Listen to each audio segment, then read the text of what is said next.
आज मैंने और कल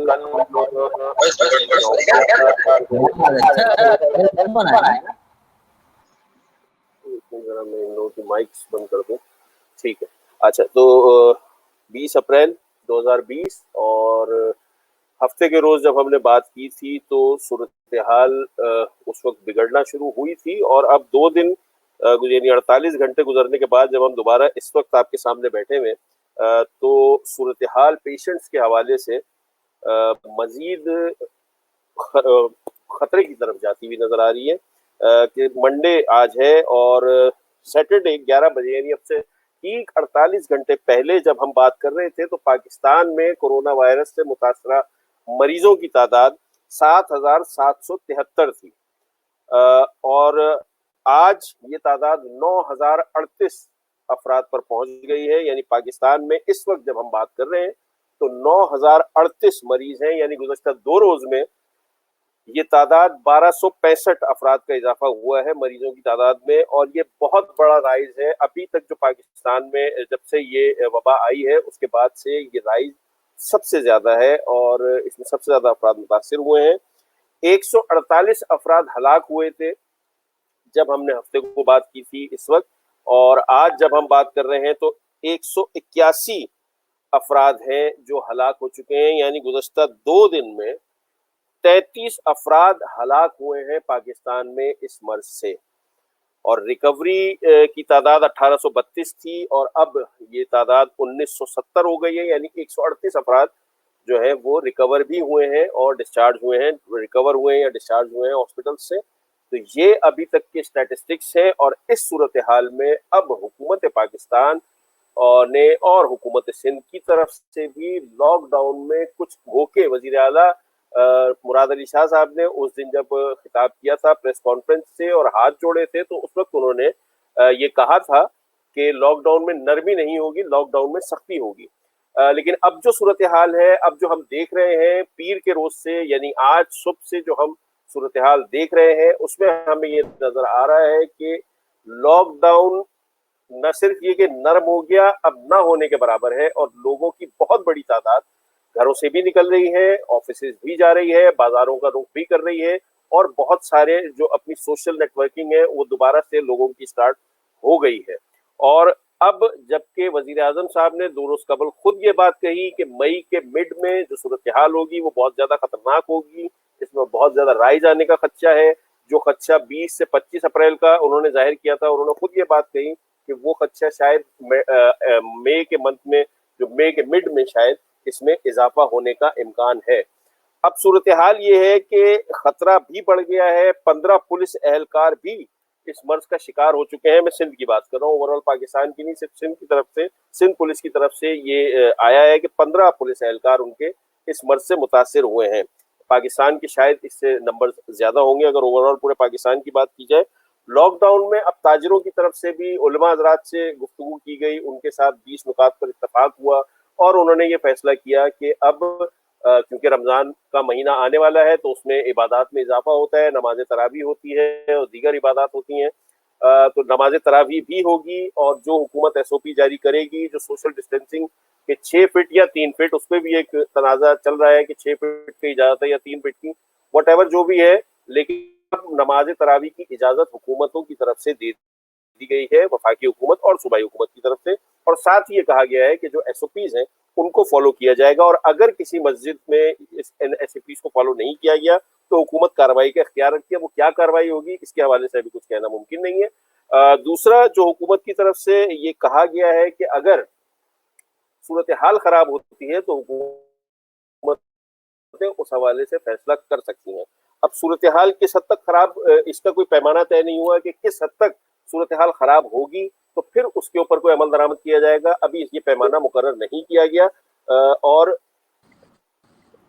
अब देखना यह है कि सूरत हाल कब बेहतर होती है और कब सूरत हाल जो है वो कंट्रोल में पाकिस्तान के आ पाती है, क्योंकि अब जबकि ताजिरों से भी ये मुतालबा किया गया कि जल्द अज जल्द उनके कारोबार भी खोले जाएं, क्योंकि रमजान और फिर उसके बाद ईद का महीना होगा, ईद होगी तो उसमें भी लोग बड़ी तादाद में बाजारों में निकलते हैं। एक ऐसी सूरत हाल में कि जब ये वबा अब अपनी पीक की तरफ जा रही है, इसी सूरत हाल में किस तरह सूरत हाल को कंट्रोल कर पाएंगी हमारी हुकूमतें?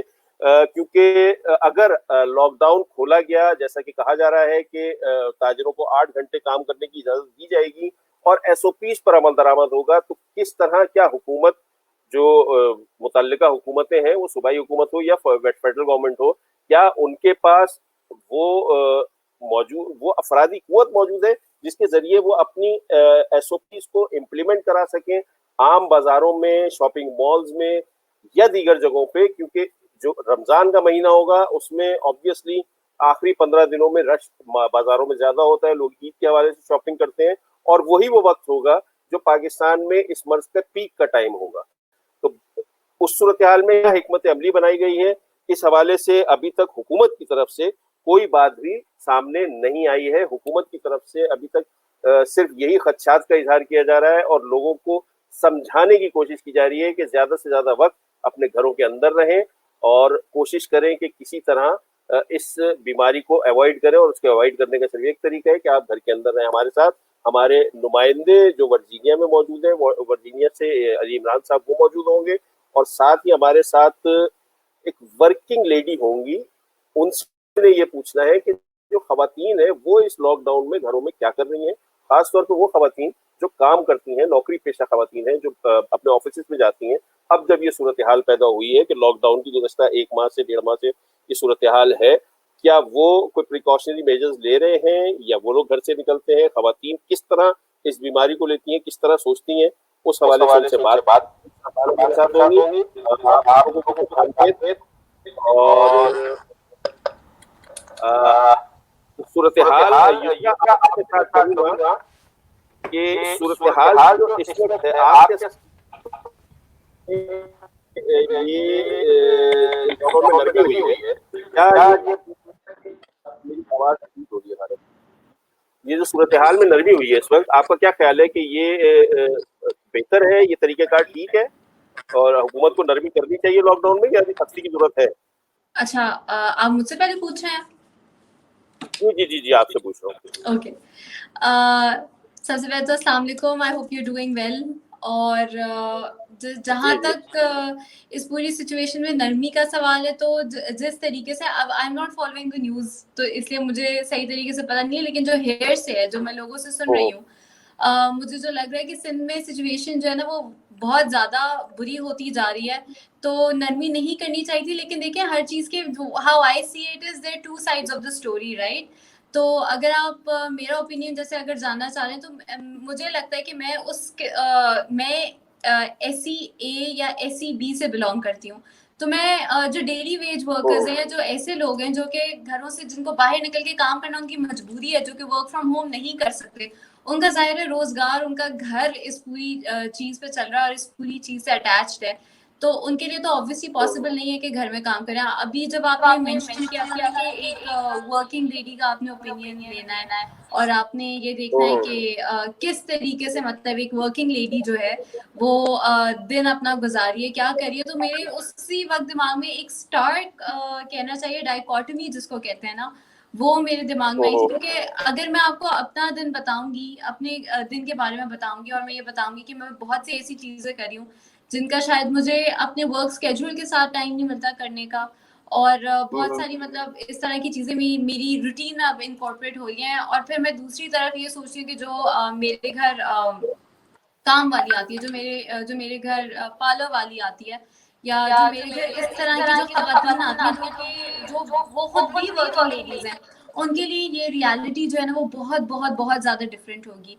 तो यस, लॉकडाउन जो है वो स्ट्रिक्ट होना चाहिए था, लेकिन अनफॉर्चुनेटली जिस तरीके की हमारी जो इकोनॉमिक सिचुएशन है और जिस तरह का हमारी वेज डिस्पैरिटी है, उसकी वजह से मुझे लगता है कि इतना लंबा लॉकडाउन करना है, स्पेसिफिकली अगर गवर्नमेंट आपको किसी किस्म का रिलीफ नहीं प्रोवाइड कर पा रही है, या अगर रिलीफ प्रोवाइड कर रही है तो प्रॉपर्ली अगर डिस्ट्रीब्यूट नहीं हो रहा, तो बहुत मुश्किल है उसका एडमिनिस्टर करना।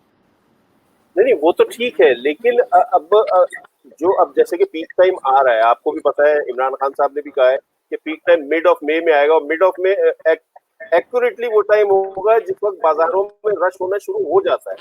अगर पीक के टाइम में ये सूरत हाल होगी तो फिर मुझे तो नहीं लगता, अल्लाह ना करे, खुदा ना खास्ता, हम ईद को शायद नहीं मना रहे होंगे, फिर तो हम कुछ और मनाएंगे, फिर हम ईद को नहीं मना पाएंगे। बिल्कुल, ये बात तो आपकी बिल्कुल ठीक है कि अगर इस तरह की जब सिचुएशन आएगी स्पेशली रमज़ान के टाइम पर, और जो ये 3 साथ चली हुई रमज़ान जो है, आपको पता है कि एक तरीके से काफ़ी सारे लोगों के अर्निंग का महीना भी होता है, जो हमारे टेलर्स होते हैं, जो हमारे शॉपकीपर्स होते हैं, इस तरह के जो इस तरह के प्रोफेशंस के लोग होते हैं, उनका अर्न करने का महीना होता है, काफ़ी ज़्यादा प्रॉफिटेबल महीना होता है, उनको बहुत ज़्यादा इम्पैक्ट करेगा। एंड डेफिनेटली अगर लॉकडाउन इस तरह चल रहा होगा तो काफ़ी ज़्यादा मुश्किल सूरत हाल हो जाएगी हमारे लिए। उस सिचुएशन में हमें चाहिए कि या तो हम, मतलब देखिए 2 चीज़ें हैं, हमारे यहाँ लोग जो है ना वो समझ, जो मुझे अब नज़र आ रहे हैं ना लोग, एक लोग ऐसे हैं जो कि समझ नहीं पाते कि लॉकडाउन हो क्यों रहा है, और जो अभी तक मस्जिदों में जाना चाहते हैं, कांग्रीगेशन में प्रेयर करना चाहते हैं, एक साथ मिलना चाहते हैं, एक दूसरे के घर जाना चाहते हैं, बच्चों को बाइकों पे बिठा के ले जाते हैं, और दूसरे लोग हैं जो कि घरों में बैठ गए क्योंकि वो अफोर्ड कर सकते हैं। तो इस तरह की सिचुएशन में आई एग्री कि डैमेज तो काफ़ी ज़्यादा होगा, और मेरे ख्याल से ईद, स्पेसिफिकली ईद के दिनों में जब हम इस तरह की सूरत हाल देख रहे हैं, उन दिनों में स्पेसिफिकली तो स्ट्रिक्ट एक्शन लेने की ज़रूरत है। नो डाउट कि हम इसके डैमेज को इग्नोर नहीं कर सकते, लेकिन हम दूसरी तरफ उन लोगों को भी इग्नोर नहीं कर सकते जिनकी रोजी रोटी इससे चल रही है, जो कि शायद काफ़ी हफ्तों से प्रॉपरली कमा नहीं सके हैं, घर पे उतने पैसे नहीं ला सकें जितने कि वो ला रहे थे नॉर्मल डेज में। अच्छा, वैसे एक बात तो ये है कि जो लॉकडाउन जिस दौर में हुआ, जितनी देर लॉकडाउन, तकरीबन 1 महीना हो गया है, 1 महीने से गालिबन ज़्यादा ही हो गया है, तो इसमें जो लॉकडाउन रहा उसमें जो हुकूमत की तरफ से जो इक़दामात लिए जाने चाहिए थे शायद वो नहीं लिए गए। पहली बात तो ये कि हुकूमत की तरफ से सिर्फ फर्स्ट वीक में ऐसा हुआ कि वहाँ पर कुछ सख्ती हमें नज़र आई सिर्फ फर्स्ट वीक में। सिंध की, अगर स्पेसिफिक सिंध की अगर हम बात करें तो सिर्फ हमें फर्स्ट वीक में नजर आई सख्ती। उसके बाद ये हुआ कि टेस्टिंग कम हुई। बात ये हुई कि चीज अवेयरनेस के हवाले से जो चीज होनी चाहिए थी, अवेयरनेस जो नहीं फैलाई गई, जो नहीं लोगों को बताया गया, इनफैक्ट कि लोग किसी तरह तैयार ही नहीं है। मतलब लॉकडाउन तो लोग पसंद ही नहीं कर रहे, लोगों की बात समझ ही नहीं आ रही, और गालिबन उसकी वजह शायद ये है कि वो अवेयरनेस जो इस दौर में फैलानी चाहिए थी वो अभी तक नहीं फैली। और अभी बहुत सारे लोग अवेयर, मतलब जानते ही नहीं है इस बीमारी के हवाले से, और शायद इसीलिए उनका रवैया ऐसा है कि वो चाहते हैं जल्द से जल्द घर से बाहर निकले। और न सिर्फ ये कि ये रवैया पाकिस्तान में है, अमेरिका में भी, जहाँ पर लॉकडाउन को काफी दिन हो गए, वहां पर भी आज लोग घरों से बाहर निकले, कुछ रियासतों में, वहां पर भी। तो आवाम तो सब जगह एक जैसी है, इस चीज का तो इस वबा में अंदाजा हो गया, चाहे वो डेवलप्ड कंट्रीज हो, अमेरिका जैसा, या फिर पाकिस्तान जैसा अंडर डेवलप्ड कंट्री हो। अवाम सबकी एक जैसी सोचते हैं, एक जैसे बात करते हैं। अमेरिका से हमारे साथ जो हमारे नुमाइंदे अली इमरान साहब वो मौजूद हैं, उनसे बात करते हैं, उनसे जानते हैं कि अमेरिका में क्या सूरत हाल है। जी अली इमरान साहब, ये बताइए कि अब अमेरिका में क्या सूरत हाल है। कुछ ऐसी खबरें आई हैं कि वहां पर कुछ स्टेट्स में लॉकडाउन में नरमी भी हुई है, और उन्होंने कुछ साथ में वो भी किया है, यानी कि लोगों ने भी एहतजाज किया है, लोग भी घरों से बाहर निकले।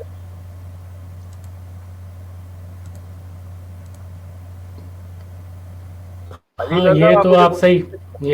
ये तो सही आप कह रहे हैं कि खबरें ऐसी आई हैं कि बहुत सारी जगहों पे, मगर इतना बड़ा कोई जिसे कहते हैं एहतजाज, ऐसा कोई इतना बड़ा नहीं हुआ। वो इस तरह के जो लोग यहाँ पर भी किसी बड़े शॉपिंग प्लाजा में, शॉपिंग सेंटर में 15-20 गाड़ियाँ लेके और आप हॉर्न बजा के और इस तरह करें, तो इस तरह की तो छोटी मोटी चीज़ें हर जगह हर तरफ आपको नज़र आएंगी, ठीक है। मगर कोई इतना बड़ा कोई ऐसा पब्लिक वो नहीं है कि पब्लिक सेंटिमेंट जो है बिल्कुल लॉकडाउन के अगेंस्ट हो गया, ठीक है। ज़ाहिर है वो वाइट, मतलब जो इनकी एक ख़ास उनका ताल्लुक़ है लॉकडाउन के मतलब उसके ख़िलाफ़ एहतजाज करने वालों का, उसकी वजह से उनको ज़्यादा कवरेज मिल गई कि, और ऊपर से ट्रम्प साहब ने भी उनको, क्योंकि ये तीनों जो स्टेट्स हैं, मैरीलैंड और वर्जीनिया और मिशिगन, उसके गवर्नर जो हैं उनके ख़िलाफ़, उससे उनका जो है हिसाब किताब मतलब सही नहीं चले। मैरीलैंड का तो रिपब्लिकन है, मगर दोनों के डेमोक्रेट्स हैं। वर्जीनिया का जो है वो डेमोक्रेट है, और मिशिगन की भी तो इस वजह से वो ज़्यादा उसके अगेंस्ट में उन्होंने ट्वीट भी की कि आप अपने आर्टिकल नंबर 2 की हिफाजत करें और निकलें बाहर, जबकि कुछ देर पहले ही उन्होंने अपनी तकरीर में ये सब चीज़ें फॉलो करने का कहा था। तो वो एक उनका मतलब उसको एक नॉर्मल वो होगा कि अगर आप कराची में भी जाएं तो किसी एक इलाके में किसी 10 लोगों को खड़ा करके अगर आप एहतजाज करके उसको रिकॉर्ड करा दें, उस पर 10 टीवी चैनल आ जाएं उसके ऊपर, तो उसका मतलब ये नहीं कि वो पूरा कराची उसके ऊपर वो कर रहा है या पूरा सेंटिमेंट चेंज हो गया है। ठीक है, इस तरह के लोग हैं मौजूद, बिल्कुल ठीक है, मगर ऐसा नहीं है। मैं आपको ज़रा सा जो आज के फिगर्स हैं वर्जीनिया के, नंबर ऑफ पीपल टेस्टेड है 56,735, टोटल केसेस जो हैं 8,990 and total hospitalisations are 1,500 and total deaths are 300। ये आज की वर्जीनिया की डिपार्टमेंट ऑफ हेल्थ की रिपोर्ट है, जबकि इसमें हॉस्पिटलाइजेशन जो 1,500 कह रहे हैं वो ये कह रहे हैं कि जो कि उसमें वो इंक्लूड नहीं है कि जिनको हमने वर्जीनिया डिपार्टमेंट ऑफ हेल्थ ने टेस्ट किया। हॉस्पिटलाइजेशन इससे बहुत ज़्यादा है, मगर इनकी जो डेटा में आ रहा है वो 1,500 आ रहा है। ठीक है, तो अभी जहाँ तक देखा जाए कि यहाँ पर पीक सीज़न को इस तरह से ये कह रहे हैं कि इस वक्त जो मार्च 8 को जो पोजीशन थी, ठीक है, और उसके मुकाबले में सबसे ज़्यादा पीक सीज़न था अप्रैल लाइक 12। अब अप्रैल 19 में अगर आप कहें तो मैं स्क्रीन शेयर कर रहा हूँ, वरना इसमें अब अप्रैल 19 का जो वीक है इसमें इनका ज़रा सा डाउनफॉल आना शुरू हुआ है पीक में। ठीक है, और सबसे ज़्यादा इसमें मुतासिर हैं लॉन्ग टर्म केयर फैसिलिटीज़, जहाँ पे लोग रह रहे हैं बूढ़े या ऐसा लॉन्ग टर्म केयर फैसिलिटीज़। वो तो इस वक्त आप ऐसा समझे कि जहन्नुम जैसा समा पेश कर रही होंगी, क्योंकि एक तो बहुत आप मतलब बुरा हाल है। आप इमेजिन कर सकते हैं कि सारे जो वहाँ पर बूढ़े और सारे इम्यूनो कॉम्प्रोमाइज। अब हो ये रहा है कि यहाँ पर कुछ ऐसी स्टोरीज भी जो कंट्रोवर्सी थ्योरीज जिसको हम कहते हैं, कॉन्स्पिरेसी थ्योरीज जिसको हम कहते हैं कि ये फला जगह ये बनाया गया किसी लैब में और ये कहीं से आया। अब सूरत हाल ये है कि कुछ लोग अमेरिका को इसका जिम्मेदार करार दे रहे हैं, अमेरिका में लोग जो है वो चाइना को इसका जिम्मेदार करार दे रहे हैं, चाइना किसको जिम्मेदार करार दे रहा है अभी तक ये यहाँ तक बात नहीं पहुंची।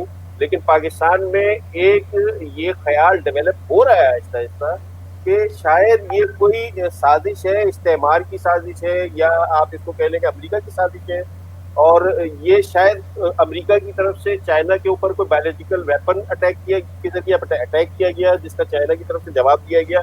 अब जो कुछ भी है, जरूरत इस बात की है कि जो भी है वो आम आदमी की हेल्थ को इफेक्ट कर रहा है, आम आदमी की जान खतरे में है इसमें, वो चाहे अमेरिका हो, चाहे पाकिस्तान हो, चाहे कोई भी दुनिया का मुल्क हो। तो उसके हवाले से अवेयरनेस फैलाने की यूं जरूरत है कि क्योंकि अब जो भी है उसको तो बाद में तय किया जाएगा, अगर हम बच गए तो, कि जो कॉन्स्पिरेसी थ्योरीज है वो ठीक है या गलत है उसके ऊपर हम बाद में बात करेंगे। लेकिन अब जो सूरत हाल पाकिस्तान में युसरा, उसमें अब आधे तीतर और आधे बटेर वाली कहानी चल रही है। अभी मेरे पास 3-4 कमेंट्स ऐसे आए हुए हैं जिसमें सब लोग ये कह रहे हैं कि भाई इस सूरत हाल में तो लॉकडाउन है ही नहीं, क्योंकि जिस तरह आज हमने सड़कों पर ट्रैफिक जैम देखा और जिस तरह पुलिस को कार्रवाई करते हुए देखा, पुलिस भी क्या कर रही है, पुलिस जो लोग खिलाफवर्जी कर रहे हैं उनको उठा के ले जा रहे हैं और ले जाके उनको थाने में बंद कर रहे हैं। जो थाने की जो हवालात होती है, जो लॉकअप होता है, उसके अंदर बहुत कम जगह होती है। अगर उसमें आप 20 आदमी भर देंगे तो फिर सोशल डिस्टेंसिंग की खिलाफवर्जी तो वहां पर भी हो गई। तो ये सूरत हाल भी है। इस सूरत हाल में भी लोग थोड़ा सा सवालात उठा रहे हैं कि अगर आम आदमी के ऊपर कोई सवाल उठाया जा रहा है, आम आदमी के ऊपर ये सख्ती की जा रही है कि वो नमाज पढ़ने के लिए मस्जिद ना जाए या फिर वो मार्केट ना खुले या ताजिर अपना काम ना करे, ऐसी सूरत हाल जब ये चल रही है तो इस सूरत हाल में किस तरह आप ये कार्रवाई करेंगे और किस तरह आप, क्योंकि जब आप खुद पुलिस कार्रवाई करने लगती है तो उस वक्त तो सोशल डिस्टेंसिंग का ना ख्याल रखा जाता है, क्योंकि पुलिस के खुद 15 एहलकार भी इस मर्ज में मुब्तला हो चुके हैं और न जाने उन्होंने आगे कितने लोगों को इफेक्ट किया होगा अभी तक इसका भी नहीं पता। तो ये जो सूरत हाल है, इस सूरत हाल में क्या युसरा आप भी, मतलब आप एक वर्किंग लेडी हैं, आप लोगों से मिलती जुलती रही हैं, अभी भी आपके बजरिया फोन तो लोगों से राब्ते होते होंगे। जो स्पेसिफिक आपकी फील्ड से रिलेटेड लोग हैं, वो लोग क्या कहते हैं, उनका क्या ख्याल है, वो क्या चाहते हैं आपके ख्याल से? क्या वो ये समझते हैं कि वाकईतन जो लॉकडाउन है उसमें नरमी की जानी चाहिए, या अभी अब वक्त है कि इसमें मजीद सख्ती की जाए? ओके सो मेरे अच्छा, अब मैं दो फील्ड से रिलेटेड हूँ। एक तो थेरेपी जिसमें आप काउंसलिंग करते हैं लोगों की, और दूसरी एडवर्टाइजिंग। तो अब इन दोनों फील्ड्स में जब आप देखते हैं तो सबसे इंटरेस्टिंग चीज़ है कि एडवर्टाइजिंग में आपको एक शिफ्ट नजर आ रहा है बिल्कुल। जितनी भी कैंपेन्स बन रही थी, पहले वो ईद के सराउंडिंग बन रही थी, वो क्योंकि कैंपेन्स पहले से सारी डिजाइन होती हैं, तो उनमें आपको एक 180 डिग्री शिफ्ट नजर आ रहा है। और अब सारी कैंपेन्स जो है वो कोविड-19 के हिसाब से बन रही है। लेकिन जब हम एडवर्टाइजिंग की बात करते हैं तो बहुत सारे ऐसी चीजें हैं या ऐसे मसाइल हैं जिनके बारे में हम सोच नहीं सक रहे होते कि अच्छा ये भी प्रॉब्लम होगी और ये भी प्रॉब्लम होगी, जो कि अभी हम ग्लोबली फेस कर रहे हैं। जिस तरह शूट्स नहीं आप कर सकते। आपको पता है कि एक शूट पे 200 बंदे तो एटलीस्ट होते ही हैं। एड शूट पे जो हैंडल कर रहे होते हैं उसमें स्पॉट बॉयज होते हैं, उसमें डायरेक्टर, प्रोड्यूसर, उनकी टीम्स और सब कुछ होते हैं। तो शूट्स इतने बड़े लेवल पे हो नहीं सकती। जितनी भी शूट्स आजकल होंगी, या जितनी भी अभी आप लोग एडवर्टाइजिंग कैंपेन्स जो देखेंगे, या तो वो पहले से शूट हो चुकी हैं, या फिर वो 3 बंदों की टीम के साथ किसी सेलिब्रिटी के घर जाके वो हो रही हैं।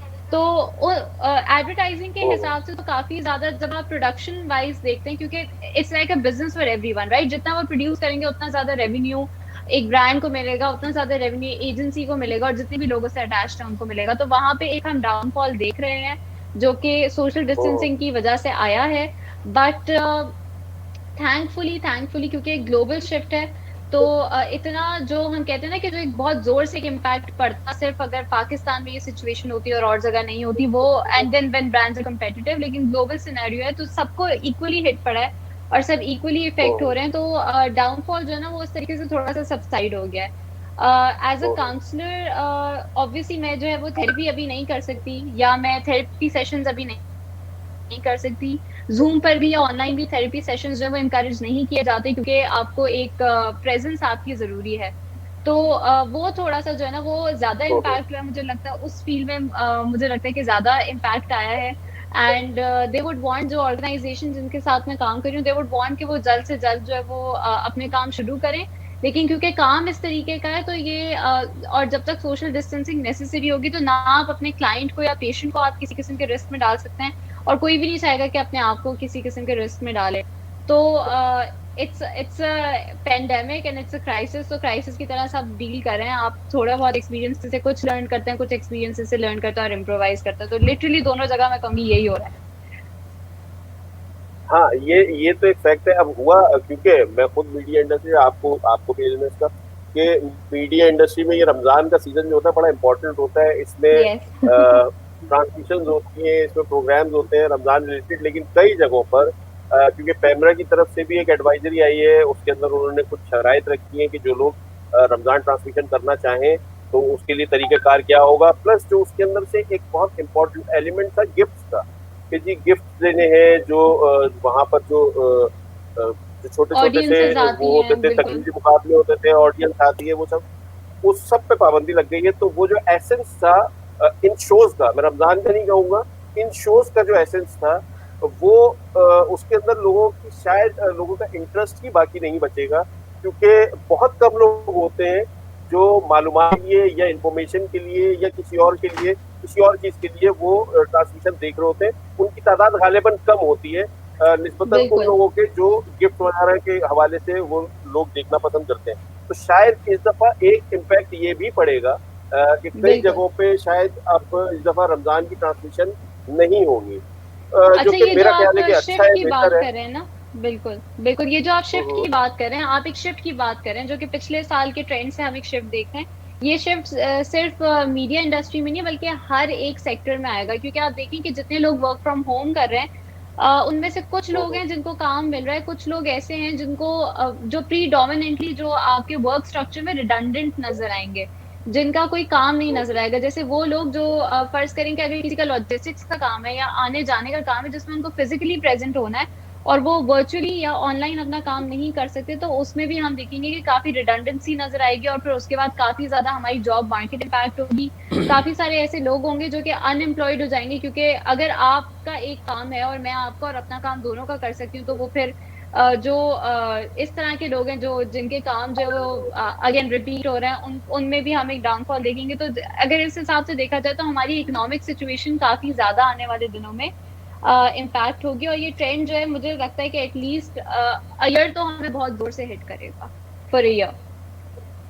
हाँ मतलब अभी तो देखे, मैं पहले दिन से एक बात कह रहा हूँ कि ये जो दौर है, ये जो वक्त है, इस वबा का जो वक्त है, ये तो शायद गुजर जाएगा, शायद ये निकल जाएगा, लेकिन जो इसके बाद जो वक्त आएगा, जो लोग बचेंगे उनको इकोनॉमिकली बहुत ज्यादा सफर शायद करना पड़े।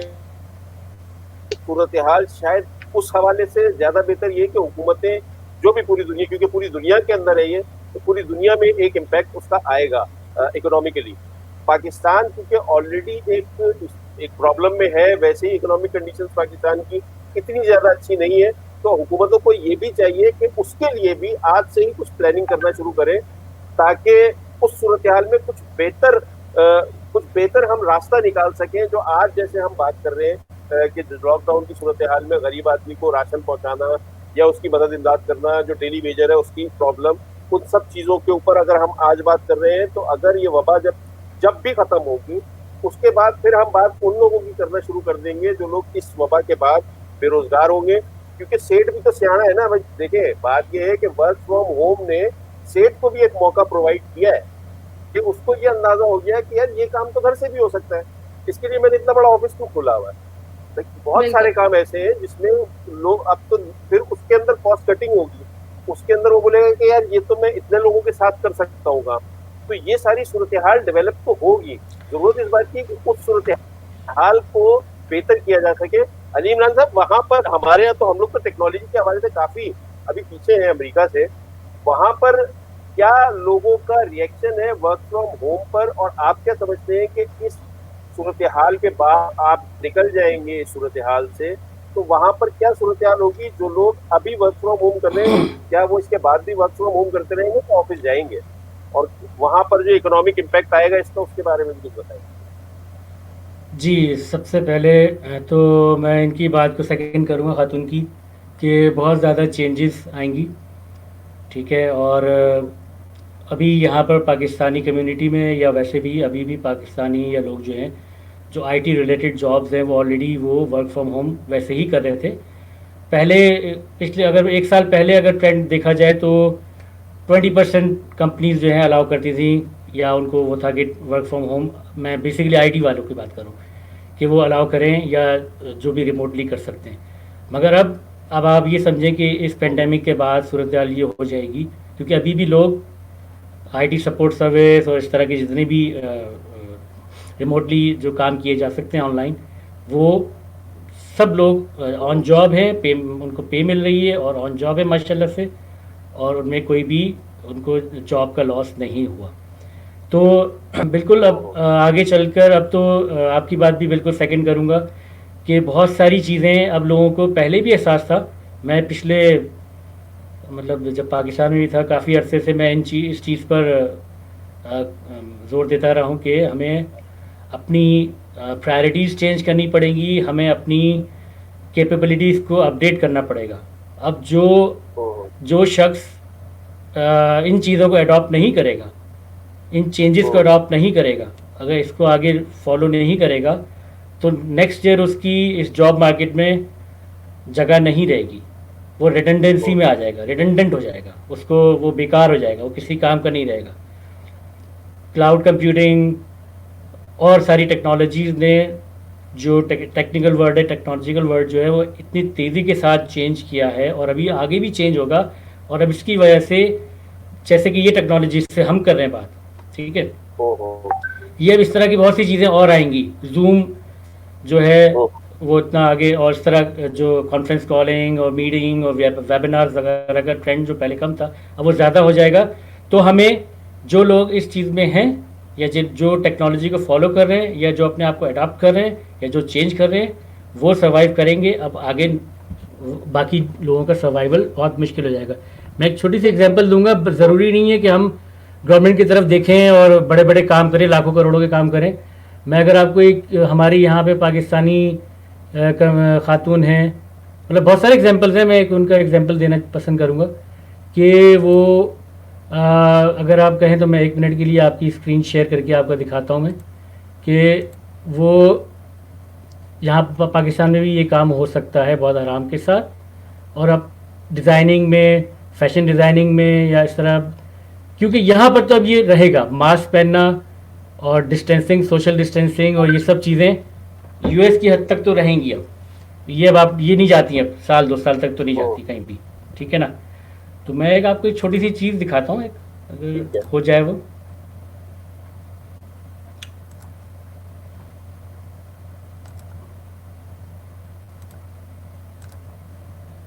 ये खातून है, आ रही तस्वीर आपके पास? अच्छा, तो जब नहीं मेरे पास तो नहीं। अच्छा, एक मिनट रुक गया जी।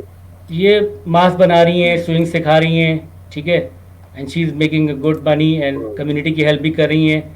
और इस तरह के काम पाकिस्तान में बहुत ज़्यादा हो सकते हैं। आप ये देखें, हर डिज़ाइन के, मतलब फैशन डिज़ाइनिंग, मतलब मास्क बनाना, स्विंग और ऑल्ट्रेशन का काम है, और ये सिखाती भी हैं और ये भी करती हैं, जो कि पाकिस्तान में घर बैठी ख़वातीन आराम से कर सकती हैं। इस तरह के बहुत सारे छोटे छोटे काम अब जो आईटी के मतलब ऑनलाइन के अलावा जो काम है, इससे रिलेटेड बहुत सारे काम किए जा सकते हैं। अच्छा, युसरा ये बताएं एक जी, हाँ आप करें, आप पहले करें, फिर मैं आपसे सवाल करूंगा, आप करें। ओके, अच्छा। यहाँ पर I would just like to say कि जिस तरह अली इमरान साहब ने मेंशन किया कि ऑब्वियसली इस तरह की चीजें हैं जो कि आप ऑनलाइन कर सकते हैं। काफी सारी ऐसी खवातीन हैं जो कि कर रही हैं, लेकिन यहाँ पे भी हमें पाकिस्तान से जब हम इस चीज को रेलेवेंट बनाते हैं तो ये देखना पड़ेगा कि एक तो बहुत सारे लोग ऐसे हैं जो कि जिनके पास डिजिटल उसका एक्सेस नहीं है। फोन का एक्सेस होने के बावजूद, इंटरनेट का एक्सेस होने के बावजूद डिजिटल प्रेजेंस का उनके पास एक्सेस नहीं है, क्योंकि वो सोशियो इकोनॉमिक बैकग्राउंड उनका इतना ज्यादा स्टेबल नहीं है। तो इस तरह की चीजें बिल्कुल होंगी, लेकिन ये भी जो हम इनको ना सॉफ्ट स्किल्स डेवलपमेंट कहते हैं, जो कि मुझे लगता है कि जो भी इंसान इस दौर में थोड़ा सा स्मार्ट है तो वो अपनी हार्ड स्किल्स जो होती है उनके साथ साथ सॉफ्ट स्किल्स को डेवलप कर रहा होगा, क्योंकि कंपनीज जो हैं now they move far beyond के डॉक्टर को हायर करना और इंजीनियर को हायर करना है, क्योंकि अब वो देखते हैं कि लोगों में सॉफ्ट स्किल्स कितनी है। और साइकोलॉजिकल पॉइंट ऑफ व्यू से जब हम देखें तो सोशल डिस्टेंसिंग का आपकी सॉफ्ट स्किल्स से बहुत ज्यादा बुरा इम्पैक्ट पड़ेगा, क्योंकि इंसान एक सोशल एनिमल है। वो एक दूसरे के बिहेवियर से अपने एक्सपीरियंसेस सीखता है, एक दूसरे के बिहेवियर से ही आगे बढ़ सकता है। इवेंचुअली जब इतनी ज्यादा सोशल डिस्टेंसिंग हो जाएगी तो हम बहुत ज्यादा साइकोलॉजिकल डिसऑर्डर्स भी लोगों में देखेंगे। तो इस पूरी सिचुएशन में भी पाकिस्तान के लिए ज्यादा मसला इसलिए होगा क्योंकि हमारे पास इतनी ज्यादा इनकम डिस्पैरिटी और इतनी ज्यादा रिसोर्सेज की डिस्पैरिटी है कि एक मतलब मुझ जैसा एक इंसान जो कि शायद घर में कंफर्टेबल लिविंग कर रहा है, वो तो शायद सोच सकेगा कि अपने बिजनेस को सॉफ्ट स्किल्स में एक्सपैंड कर दो या इंटरनेट पे एक्सपैंड कर दो, लेकिन सारे लोगों के लिए पॉसिबल नहीं होगा। हमारे काफी सारे लोग ऐसे हैं जो कि उस इनकम साइकिल में फंसे हुए और उनको निकलना अगर गवर्नमेंट उनको हेल्प नहीं करेगी तो निकलना मेरे ख्याल से इम्पॉसिबल है उनके लिए। अच्छा युसरा, अब मैं आपसे ये पूछूंगा कि आप क्योंकि वर्किंग लेडी हैं, आप बाहर जाते हो, तो गुज़श्ता 1 माह आपने घर में गुजारा, लॉकडाउन रहा और अभी भी है लॉकडाउन, और तो क्या आपको पॉजिटिव जो इसकी मुस्बत बातें हैं, जो पॉजिटिव चीजें हैं इस लॉकडाउन की, जो आप शायद पहले एक मसरूफ जिंदगी में मिस कर रही थी, आपने क्या देखा कि आपको क्या क्या चीजें पॉजिटिव नजर आई इस लॉकडाउन के नतीजे में, घर में रहने के नतीजे? मुझे ऐसा लगता था ऑनेस्टली, मैं पहले तो सिर्फ आपको अपना पर्सनल ओपिनियन बताती हूँ कि मैं because I have always been so busy, तो मुझे ऐसा लगता था कि मैं एक भी दिन घर में रहूंगी ना तो शायद मैं रह नहीं पाऊंगी और मेरे लिए बाहर निकलना बहुत जरूरी है, चाहे किसी काम के लिए हो या ना हो। ऐसी दोस्तों के साथ भी जाना हो तो बहुत जरूरी है। तो मुझे एक तो ये बात रियलाइज हुई कि घर में रह के भी आप सारी चीजें कर सकते हैं। दूसरी चीज जो बहुत अच्छी हुई है, जो कि मुझे ये बात पता है कि भी जो हमारी सोशलो इकोनॉमिक क्लास है उनके अंदर बिल्कुल भी प्रेवलेंट नहीं थी, वो फैमिली टाइम था। कभी भी आप इस सोसाइटी में एक बाप को, एक बेटे को, एक बच्चे को, एक माँ को और बहनों को जो है ना एक साथ बैठा हुआ नहीं देखते, तो उनका कल्चर ही नहीं था कि एक साथ बैठेंगे और टाइम स्पेंड करेंगे अनलेस कोई स्पेशल ओकेजन ना हो। तो आजकल एक मुझे ये बहुत अच्छा लगा कि फैमिली टाइम बहुत ज्यादा लोग जो है ना स्पेंड कर रहे हैं। एक मुझे ऐसा लगता है कि लोगों की फिटनेस में जो है ना एक थोड़ा पॉजिटिव शिफ्ट आया होगा। अब मैं दूसरी जगहों के बारे में तो बात नहीं कर सकती, लेकिन जैसा मेरे घर के बाहर फेज 8 में आपने देखा होगा काफी सारे लोग साइकिलिंग कर रहे हैं, काफी सारे लोग वॉक कर रहे हैं, काफी ज्यादा फिजिकल एक्टिविटी में आप इन्वॉल्व हो गए हैं। और मेरे ख्याल से ना आप लोगों को देखिए वर्क लाइफ बैलेंस मेंटेन करना हर किसी के बस की बात नहीं है और बहुत ज्यादा मुश्किल काम भी होता है, स्पेसिफिकली अगर आपकी बहुत डिमांडिंग जॉब है। मुझे लगता है कि इस शिफ्ट से लोगों को थोड़ी शायद कंप्लीटली नहीं लेकिन थोड़ी बहुत जो है ना importance work life balance maintain करने की समझ आई होगी। और आगे जाके हम थोड़ा सा ये शिफ्ट देखेंगे कि मतलब वर्क लाइफ भी साथ साथ चल रही है और फैमिली लाइफ भी, सिर्फ खवातीन के लिए नहीं, क्योंकि खवातीनों की तो मजबूरी होती है कि उनको बैलेंस करना ही पड़ता है, लेकिन मर्द हजरात जो है वो भी थोड़ा मुझे लगता है कि घर की तरफ ध्यान देंगे और दे भी रहे। मैं बहुत सारे सेलिब्रिटीज को देख रही हूँ, बहुत सारे लोगों को मैं अपने घर में देख रही हूँ जो कि किचन में कभी कदम नहीं रखते थे, वो किचन में जाके देख रहे हैं क्या बन रहा है, कभी कभार कुछ खाना बना रहे हैं। तो I think it will be a positive change overall. हाँ, ये क्योंकि हम लोग भी अंधाधुंधी पिछले जब से काम करना शुरू किया, जब से प्रैक्टिकल लाइफ में आए तो अंधाधुंध काम किए जा रहे, तो वो एक चीज जो समझ में आई कि भाई घर वालों को भी वक्त थोड़ा सा देना चाहिए। ये भी बड़ा तामीरी काम है, बड़ा कंस्ट्रक्टिव काम है कि घर वालों को आप कम से कम अपने थोड़ा सा वक्त दें। सारा वक्त सिर्फ ये कि सुबह से लेकर रात तक आप ऑफिस में रहो और घर से सोने के लिए आए, तो वो मेरा ये ख्याल है कि इस वबा के बाद शायद दुनिया जो है वो 180 डिग्री का चेंज लेगी। वो हर चीज में होगा, वो सिर्फ इकोनॉमिक नहीं होगा, वो शायद सोशल आपकी जो मिलना जुलना है लोगों से वो तब्दील होगा, बात करने का अंदाज लोगों का बदल जाएगा और लोग घरों को शायद ज्यादा टाइम देना शुरू करेंगे, लोगों के रिलेशनशिप में तब्दीली आएगी, वो चेंज हो जाएंगी। तो बहुत सारी चीजें जो है वो मौजूद है। अब आप जो काम करती हैं, आप जो आपने जो दूसरा काम अपना बताया, उसको स्पेसिफिकली क्या कहते हैं जो काम आपने बताया था? एक तो आप एडवर्टाइजिंग एजेंसी, दूसरा काउंसलिंग थेरेपी। उसके ऊपर थोड़ी सी बात मैं करना चाहता हूँ। अब लोग कई लोग हैं जो अब इस सूरत एक खौफ की सूरत हाल है इस वबा के आने के बाद।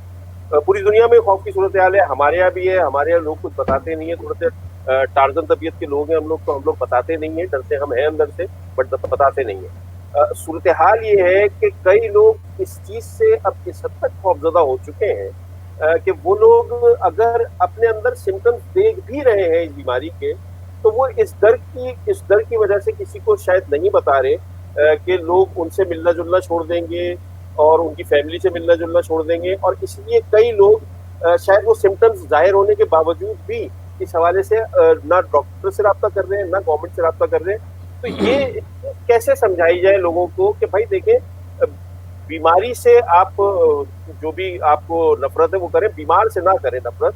और अगर वो आदमी सेहतयाब हो गया तो वो किसी के लिए खतरा नहीं है। ये किस तरह समझाया जाए? आई थिंक इसके लिए सबसे पहले तो एक तो अवेयरनेस क्रिएट करने की बहुत जरूरत है, लेकिन अवेयरनेस क्रिएट करने से ज्यादा नेसेसरी है कि आप जरा दोनों, अगर आप अपनी न्यूज फीड देखें या अगर आप अपने यूट्यूब पेज को देखें, तो आपको हर घर में एक हकीम मिलेगा, हर घर में एक डॉक्टर मिलेगा जो आपको तरीका बता रहा होगा कि ये पी लो कोरोना वायरस सही हो जाएगा, ये खा लो कोरोना वायरस सही हो जाएगा। पता है कोरोना वायरस जब होता है तो क्या क्या होता है, आपको किस तरीके से आइसोलेशन में लेके जाते हैं। पहले तो सबसे ज्यादा जरूरी ये है, ये यूट्यूब ने भी किया है लेकिन इस हद तक शायद किया नहीं है, कि कोविड-19 के बारे में जहां पर भी बात हो रही है वहां पे आपको फिल्टर आउट करने की इंफॉर्मेशन जरूरी है। मेन स्ट्रीम मीडिया पे भी हर चीज को आपको पब्लिश नहीं करना चाहिए, हर चीज को आपको सेंसेशनलाइज करके, जो कि बहुत कॉमन है हमारे स्पेसिफिकली मीडिया में और इंडिया में भी सेंसेशनलाइजेशन बहुत कॉमन है, वो इस पैंडेमिक के टाइम पे कम कर देनी चाहिए ताकि लोगों के दिलों में से ये जो डर है, ये जो स्ट्रेस है वो थोड़ा खत्म हो। जितना लोग ये यूट्यूब पे, व्हाट्सएप पे ये जो फॉरवर्डेड मैसेजेस हैं वो देख रहे होते हैं, उनके बारे में सुन रहे होते हैं और फिर उसके बाद हमारी मोहल्ले की आंटियां जो बता रही होती हैं कि सामने वाले को लेके चले गए थे और पीछे वाले को लेके चले गए थे, वो बहुत ज्यादा पैरानोया क्रिएट करी है हमारी सोसाइटी में। तो एक तो उसको कम होना जरूरी है। जब वो कम होना शुरू होगा तो उसके बाद लोग जो है ना थोड़ा रैशनली सोचना शुरू होंगे। After that the second step is to create awareness. क्योंकि अभी अगर हम अवेयरनेस की जैसे आप कहते हैं ना इन्फोग्राफिक्स हम टीवी पे दिखाएं या कुछ, तो लोगों को हम एक चीज होती है जो साइकोलॉजी में हम कहते हैं इन्फॉर्मेशन ओवरलोड। हम लोगों को इन्फॉर्मेशन ओवरलोड कर रहे हैं लेकिन लोगों में अभी तक की कैपेबिलिटी ही नहीं है कि फिल्टर आउट करें। सब तो नहीं अपनी रिसर्च बैठ के करेंगे इंटरनेट पे जाके, काफी सारे हमारे ऐसे लोग हैं, किसी ने कह दिया तो बस ठीक है मान लिया, किसी ने व्हाट्सएप पे मैसेज भेज दिया तो मान लिया। तो पहले तो मेरे ख्याल से अब I don't know who is exactly responsible, मेरे ख्याल से पीटीए का इसमें रोल आता है। और इसमें जो है ये जो फेसबुक और यूट्यूब जाहिर है जो ऑपरेट करें, इनका रोल आता है कि ये हेल्प करें कंट्रीज को कि इनकी जो इन्फॉर्मेशन और हर किस्म की यूट्यूब वीडियो को नहीं अलाउ करें। और थोड़ी सी ना यहाँ पे सेंसरशिप पहले होने की जरूरत है, फिर अवेयरनेस क्रिएट करेंगे तो एक बेहतर इम्पैक्ट आएगा। अच्छा, आपका नहीं ख्याल कि हुकूमत, चाहे वो हुकूमत पाकिस्तान हो चाहे सूबाई हुकूमतें हो, वो शायद उस तरीके से लोगों को अवेयर नहीं कर पाए? कोई ऐसा कोई प्रोग्राम जो अवेयरनेस प्रोग्राम होता है एक बाकायदा, वो नहीं लेके आ सके किसी भी वजह से। और जितना ये लोगों को मनाने में मौलवी हजरात को या ताजरों को जितनी एनर्जी उधर वेस्ट कर रहे हैं, उससे ज्यादा एनर्जी इनको अवेयरनेस प्रोग्राम में वेस्ट करनी चाहिए थी। वहां पे कोई एनर्जी नहीं लगाई गई, अवेयरनेस प्रोग्राम हमें तो नजर नहीं आया। तो आपका नहीं कहते यहाँ पे हुकूमत लैग करती है? बिल्कुल बिल्कुल, आप सही कह रहे हैं कि यहाँ पे हमारी हुकूमत लैग करती है, लेकिन we also need to understand the dynamics Pakistan की ना। जनरली अगर हम डायनामिक्स देखें तो हमें यहाँ पर आई होप कि कोरोना वायरस अल्लाह करे कि ये हो जाए, कि ये शिफ्ट आ जाए।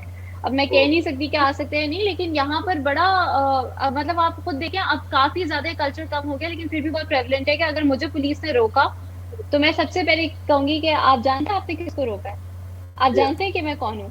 मैं अपना इन्फ्लुएंस यूज करूंगी, मैं अपनी पावर यूज करूंगी। हर कोई जो है ना यहाँ पर डैडी बने हुए होते हैं, तो थोड़ा सा उसको कम करने की जरूरत है। और जाहिर है कि जब इतनी ज्यादा ऑपरेशन इधर उधर से आ रही है तो गवर्नमेंट सही तरीके से फुली इफेक्टिवली किस तरीके से काम करेगी, जब हमारे ताजर जो बरादरी के लोग हैं वो कोऑपरेट करने के लिए तैयार नहीं है, या जो हमारे मुल्ला कम्युनिटी है वो कोऑपरेट करने के लिए तैयार नहीं है। तो यहाँ पर उन लोगों को भी समझना चाहिए कि ये एक ग्लोबल क्राइसिस है और हर किसी की कोऑपरेशन जरूरी है।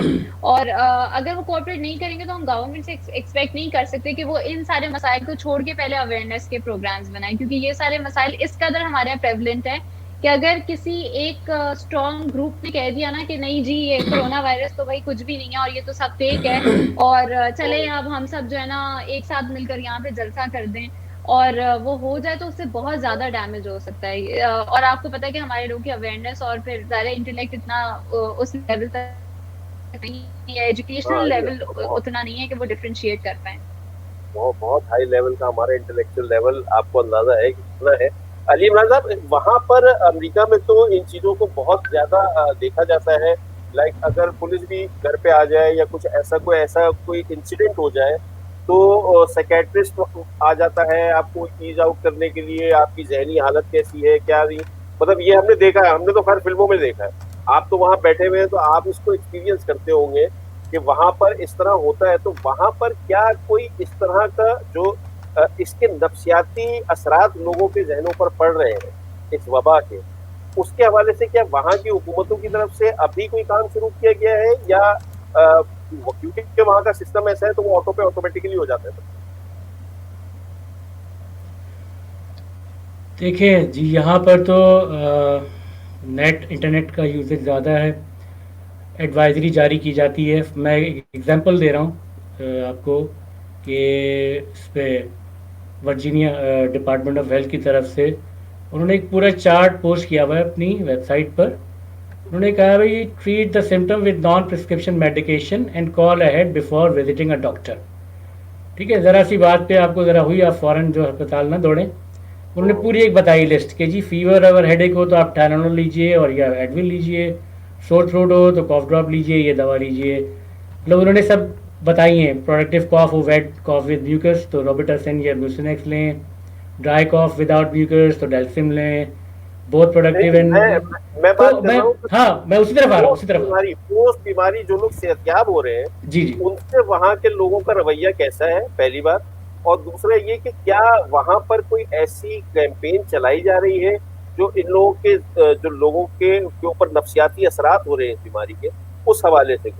पार्ट ऑफ द ट्रीटमेंट है, सिर्फ डॉक्टर भी ट्रीट करता है और उसके साथ साथ साइकेट्रिक ट्रीट, मतलब इस तरह मतलब डिप्रेशन में ना जाए, this is part of treatment. इसकी अलग से उनको करने की ज़रूरत ही नहीं है बताने की। जो डॉक्टर जो है वो दवा प्रोवाइड कर रहा है, जो साइकेट्रिस्ट है और या जो भी जो भी इनके डिपार्टमेंट ऑफ सोशल सर्विसेज के लोग हैं वो आके उसको कंसोल करते हैं। और ऐसा पोस्ट कोविड या ऐसा कोई सोशल मतलब सोसाइटी की बुनियाद पर वहाँ यहाँ ऐसा कोई मतलब मेरे इल्म में ऐसा कोई वाकया नहीं आया कि लोगों ने उसको इतना ज़्यादा घर को लॉकडाउन मतलब ब्लॉक कर दिया या लोगों को तंग कर दिया, नहीं। सबसे पहले तो यहाँ पर जो प्राइवेसी का बहुत ज़्यादा है कि अगर कोई है भी तो यहाँ पे प्राइवेसी का ख्याल रखा जाता है। मीडिया पर या कहीं भी किसी तरह से भी पेशेंट इन्फॉर्मेशन आप नहीं ले सकते, किसी की भी कहीं से भी आपको नहीं मिल सकती कि इस पेशेंट को ये हुआ या ये हुआ। वैसे ही यहाँ पे लॉ के अगेंस्ट है कि आपका अगर मेरी अगर औलाद जो है 18 ईयर्स से ऊपर है तो मुझे भी मे भी पॉसिबल कि अगर मैं उसकी कोई किसी बात का पता करने जाऊँ तो वो शायद मुझे भी ना दें, ठीक है। तो लोगों की इन्फॉर्मेशन तो वैसे ही यहाँ पे प्राइवेसी का बहुत ज़्यादा ख्याल रखा जाता है। तो ये तो चीज़ पर्सनल लेवल पे या किसी ऐसे लेवल पे तो हो सकता है किसी एक इलाके में या किसी एक जगह पर, मगर में आप कहते हैं कि आपके ख्याल से मीडिया में ये सब कुछ नहीं आएगा। नहीं, हमारे यहाँ तो मामला बिल्कुल डिफरेंट है। हमारे यहाँ तो हम तो मरीज के घर के दरवाजे पर पहुंच जाते हैं कि जी ये वो घर है और उसकी तस्वीरें और पूरा खानदान का हम लोग तस्वीरें दिखा देते हैं कि भाई ये आदमी है और इसके खानदान में ये लोग हैं। नहीं भाई, यहाँ प्राइवेसी टोटल प्राइवेसी आपको नहीं बताएगी। I would like to add over here कि वैसे भी US में भी है and generally like other countries that are more established है ना, तो वहाँ पे जब एक कोई भी पेशेंट आ रहा है किसी भी चीज़ के लिए, यहाँ तक कि जब औरतें बच्चों को डिलीवर करने के लिए आती हैं तो वो किसी भी चीज़ को वो मतलब सिंगुलर नहीं देखते। हमारे यहाँ बीमारी को सिर्फ फिजिकल बीमारी देखते हैं, चाहे आपको टाइफॉइड हो, चाहे आप डिलीवरी कर रहे हो, चाहे आपको कोरोना वायरस हो। हर बीमारी का एक फिजिकल इम्पैक्ट होता है और साथ में एक मेंटल इम्पैक्ट भी होता है। तो even when you go through an accident, तो यहाँ पर अगर आप देखेंगे कि हमारा बड़े से बड़ा अस्पताल जो होगा वो आपका फ्रैक्चर है तो फ्रैक्चर ठीक कर देगा एक्सीडेंट से जो हुआ है, लेकिन जो पोस्ट ट्रॉमेटिक सिंड्रोम जिसको हम कहते हैं या पोस्ट ट्रॉमेटिक स्ट्रेस डिसऑर्डर जिसको कहते हैं, वो उस चीज को एड्रेस नहीं पाकिस्तान में एटलीस्ट नहीं करता है। बाहर अगर बहुत डिटेल में भी आपको फैसिलिटी नहीं मिले तो I will give an example of a mother delivering a child. तो जैसे अब माँ ने बच्चा डिलीवर कर दिया, उसके बाद वो बच्चा घर चला गया, अब बहुत आपको इन डिटेल्ड इसकी सर्विसेज नहीं मिले तो लेकिन आपको इतनी जरूर मिलती है कि आपको कोपिंग मैकेनिज्म आ जाए कि आपको जब बाद में जो डिप्रेशन होगी या बाद में आपके हार्मोनल चेंजेस की वजह से जो आपको आपके माइंड में स्ट्रेस होगा उससे आप डील कर सकें। Postmortem depression, yes, postmortem depression यहाँ पे because this is a pandemic situation और दुनिया में मतलब ना मैंने कभी देखा था, ना आपने कभी देखा था, ना हमारे शायद दादी दादा ने कभी देखा था कि क्या इसके असरात हो सकते हैं। और फिर सोशल डिस्टेंसिंग में रहना, उस हालत में रहना, उसके बाद लोगों पे कितना PTSD का जो इम्पैक्ट है वो आपको कुछ ही दिनों में मुझे लगता है कि जो लोग इससे गुजर चुके होते हैं, अगर आप यूट्यूब पे भी उनकी डॉक्यूमेंट्रीज देखें जो लोग अपनी ब्लॉग्स बना के डाल रहे हैं, काफी इम्पैक्ट जो है ना उसका बहुत ज्यादा हाई है और बहुत जरूरी है कि हम इस तरह की सर्विसेज प्रोवाइड करें। लेकिन पाकिस्तान में, मैं सिर्फ पाकिस्तान की बात करूंगी, मेंटल हेल्थ के हवाले से अनफॉर्चुनेटली ये कंसिडर ही नहीं किया जाता है कि मेंटल हेल्थ भी कोई चीज है या साइकेट्रिस्ट या थेरेपिस्ट भी कोई बंदा है। अगर आप आज मुझे कहेंगे ना कि मुझे लगता है कि मुझे थेरेपी की जरूरत है, तो सबसे पहला आपको रिस्पॉन्स ये मिलेगा, क्यों, तुम क्या पागल हो गए हो, क्या तुम्हारे से कोई मसला हो गया। तो जब आप एक चीज ये कंसिडर ही नहीं करें कि मेंटल हेल्थ एक चीज होती है और हर किसी को अपनी मेंटल हेल्थ को सिक्योर करना है, तो आप फिजिकल सिम्टम्स के अलावा, फिजिकल हेल्थ के अलावा मेंटल हेल्थ को कैसे कॉन्सेंट्रेट करेंगे। वहां तो हमारी सोच भी नहीं गई अभी तक वहां तक। सही है, सही है। चलिए, हमारा टाइम जो है वो खत्म हो गया, तो अब इंशाल्लाह आप लोगों से आइंदा भी राब्ता रहेगा और इस हवाले से आइंदा भी आप लोगों से गुफ्तगू करेंगे, क्योंकि हमारा मकसद यहाँ पर ये है कि कोरोना के हवाले से ज़्यादा लोगों को अवेयर किया जाए, क्योंकि मेन स्ट्रीम मीडिया की और दीगर प्रायोरिटीज़ भी हैं। तो हमारी कोशिश ये है कि यहाँ पर सिर्फ हम इसी हवाले से, जब तक ये बीमारी है उस वक्त तक हम इस हवाले से लोगों को ज़्यादा से ज़्यादा अवेयर करें और लोगों को ये बताएं कि इस बीमारी को बिल्कुल भी नॉन सीरियसली ना ट्रीट करें और इसको सीरियस लें, संजीदगी से लें, क्योंकि ये बीमारी आपके लिए और आपकी फैमिली के लिए और आपके दोस्तों के लिए, अगर खुदा न खास्ता किसी को हो जाए तो वो पूरा आपका जो हल्का अहबाब होता है, जो आपका पूरा सोशल सर्कल होता है, उस तमाम को इम्पैक्ट करेगी, उस तमाम पे असर डालेगी। आप दोनों का बहुत बहुत शुक्रिया। और नाज़रीन, अब हम बात कर लें कि जो सिम्टम्स के हवाले से हमने बात की कि सिम्टम्स अगर जाहिर हो रहे हैं तो आप कोशिश करें कि जो मुतल्लिका डॉक्टर है उससे राब्ता करें, उसको ये बात बताएं, डॉक्टर्स को बताएं, छुपाएं मत। इस बीमारी को छुपाने से सरासर नुकसान आपका और आपके खानदान का होगा।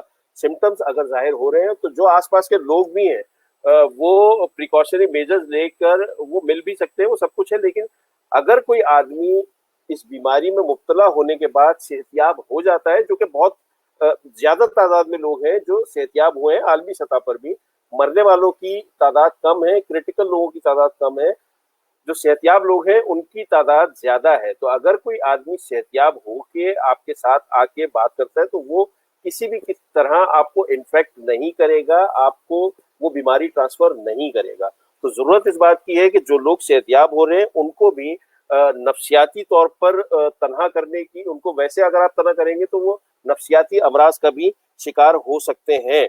अगर आप कॉन्स्पिरेसी थ्योरीज पे यकीन रखते हैं तो बिल्कुल रखिए, और उसके लिए उस पर बात करने के लिए आपको मौका फिर मिल जाएगा। लेकिन अगर कॉन्स्पिरेसी थ्योरीज पे इतना यकीन और इतना ईमान आपको हो जाता है और आप ये समझते हैं कि शायद ये बीमारी अब किसी आपको नुकसान नहीं पहुंचाएगी और ये सिर्फ एक साजिश है और सिर्फ आपको घर में रखने की साजिश है या आपके मुल्क की मईशत को तबाह करने की साजिश है, तो ये आपकी सोच गलत है। आप इसको जो भी समझना है आप समझें, लेकिन कोशिश करें कि अपने घर के अंदर रहें और इस बीमारी के ऊपर जितनी भी आपने गुफ्तगू करनी है, जो भी कॉन्स्पिरेसी थ्योरीज आपने दिखानी है, वो वक्त आने पर, आने वाले दिनों में जब हालात बेहतर हो जाएंगे तो उस वक्त उस पर गुफ्तगू भी हो सकती है, उस पर आप किताब लिखना चाहें किताब भी लिख सकते हैं और उस पर आप जो करना चाहें वो कर सकते हैं। कारोबार हुकूमत की तरफ से 8 घंटे खोलने की इजाजत दी जा रही है, इस पे हम कल भी बात करेंगे कि 8 घंटे अगर कारोबार खुल रहा है तो बाकी टाइम में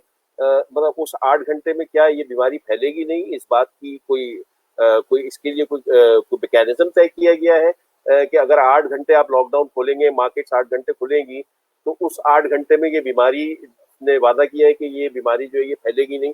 तो इस तरह का इसके ऊपर फिर हम कल इसके ऊपर मजीद बात करेंगे कि किस तरह हुकूमतें, जो हमारे मुल्क की सूबाई और वफाकी हुकूमतें, किस तरह वो इस पे अमल दरामद करवा पाएंगी, जो उनकी SOPs हैं।